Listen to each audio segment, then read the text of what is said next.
Sweet. So thank you so much for being here. Couple questions. One, why is this weekend important to you, and sort of what's going on? Give us a quick run into what's happening and why it's important to you. Absolutely. Well, for pastors gatherings, leaders gatherings, there's a significance when people come together. I think sometimes we understand the spiritual calling of our life. We've got a call. We've got something the Lord spoke to us that we believe we're called to do.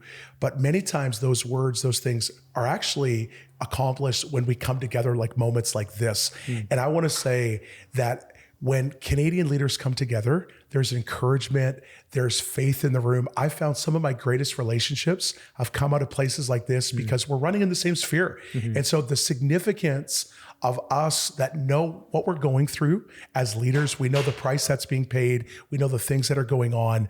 The ability to pray, be on the same page is so powerful and so needed.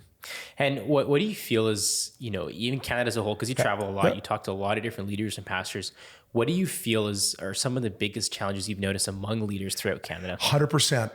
The biggest thing that I've seen itinerating for 20 years across the nation is that because Canada's landmass is so big and its population's pretty small, like we're actually smaller than the whole state of California, if you can imagine, that. But here's what I found. Many of us live in bubbles. And so when it comes to knowing what God is doing in cities across Canada, what's happening as a whole in our nation, I find there's a huge disconnect. And so what happens when there is when we're spaced out like this, and if we don't have those connections, we feel isolated. And one of the biggest issues in leaders today is actually isolation. They feel like nobody knows what I'm going through. It's really hard. Who do I talk to? And so these are those issues that I believe God wants to help us overcome. Because the truth is, there's more of us than what we think. Like there's actually so many people going for it in our nation, believing God to see revival happen, to see the kingdom advance. So when we get together, it's like our eyes get open. There's people just like me believing for the same things, and it becomes more like family. And I actually believe out of this, our nation gets a little smaller. Yeah, that's so good. Do you feel like there's enough events going on or enough things like this happening, or do you think there should be more focused, intentional gatherings? I actually, to be honest with you, I think we're in a state where there's lots of conferences. Right. Yeah. Like, you can open up probably Facebook, social media, and see all the different conferences. But when it comes to strategic relational gatherings, where the intentionality is, I want to find people like me. And, as pastors, leaders, we're really good with, we can talk to people on stage, we can share and be very hospitable and be encouraging, charismatic. But sometimes, what leaders really lack? Friendship. And I find stuff like this where you can find people like-minded, like heart. We need 100 more of these types of events in Canada, because what does it do? Our leaders that are going to go back out of this, they're going to leave charged in their faith. They're going to feel loved and encouraged.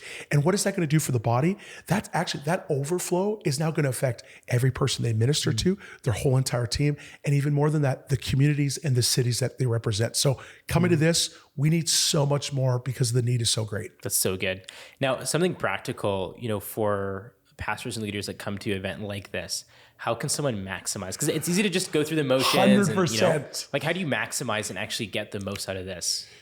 A couple of things. I think part of it is we need to change mindsets, because sometimes we come and we go, give me content for my organization. And we come and we get content for our organization because we're so excited about what we're building. But there's an element of what I want to call relational equity that's sometimes lacking in leaders. They can build great movements, they can build great structures, but there's an element so often that I find that they don't have a lot of friends. Leaders need friends. And if I could say this is a place, allow your guards to come down, because the truth is many people in the room have experienced what you've experienced. You're not the only one. And sometimes we're like, I don't want to talk to anybody because I'm going through this situation. And this is what's happening in my church. This is what's happening in my organization. And it can feel overwhelming under the lie of, I'm the only one that's going through it. And the truth is, so many people have either gone through it or are going through it. So you're not alone. Come here, let the guard down quick. Why? Because out of this, you're not just going to get content.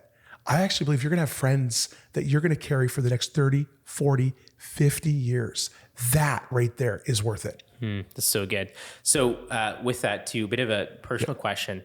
What's your credit card information? Oh, credit card information. I'm just kidding. So perfect. I was like, wait a second, where is this going? You can buy my course for $497. No, like, obviously you're a really well-connected guy. Yeah. And, you're also very high energy, but how, in terms of building those friendships and those relationships, how do you do that? Because I feel like it's easy to be very charismatic from stage. And it's one thing to be like, to go to all these conferences, but how do you be genuine and get those guards down and build those connections and relationships? Great question. Most people don't know this.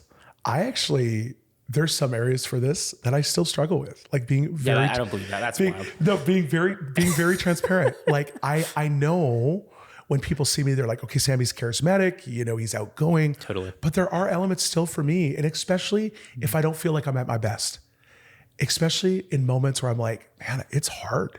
Like I've come to gatherings where we needed breakthrough. And the last thing that I wanted to do was, hey, let's go for coffee. And someone asked me like, how are you doing? And you're like, cause you get that in your congregations, you get that in your organizations, and you go, I don't want to be, sometimes that feeling of, I don't want to be that guy that's like the Debbie Downer, but it's not the case. Here's what I found is that there's people that are out there that actually want to hear your story. And it's not like I'm just going through the motions. And so for me, here's what I would say. Just take the step. I joke around so often. It's like high school. It's like you're going to a place, you're like, who are all these people? What's going on? But some of them are actually going to become your friends. Some of them are going to be lifelong friends, but you won't know unless you try. And how many times as leaders do we say this all the time? You don't know until you try. So the most practical thing is this: take a step. Don't let the fear of rejection stop you from the reward of having long-lasting relationships. Like I said, this gathering alone, I've met so many amazing people that have encouraged me, not just in my high times, but in the times where I needed it the most, where I needed breakthrough. Someone was there and someone encouraged me, and it helped me today. It's so good. So I got 2 more questions, then we'll wrap this up. Question number 1. It's a bit of a loaded, I feel like this would be a 3-hour conversation, but as a leader, what is the balance between opening up your congregation, but then also still staying strong, in that leadership role? Yeah. When it comes to, like, let's use the word transparency. Let's use the word vulnerability. I think there's always an element of vulnerability that people love to see. People want to see like an authentic human being. Nobody just wants to see plastic. Nobody wants to see someone get up there for 30 minutes and just have a real shine. People want to know, okay, you actually struggle too. Now, there's a difference between talking about what you've struggled with, and also there are elements as leaders where things are very personal and you're in it. And many times I will say this, you always as leaders, there's a power that's found in testimony. And I find we have to be careful sometimes as leaders that we don't just share everything, because that's not necessarily for everyone.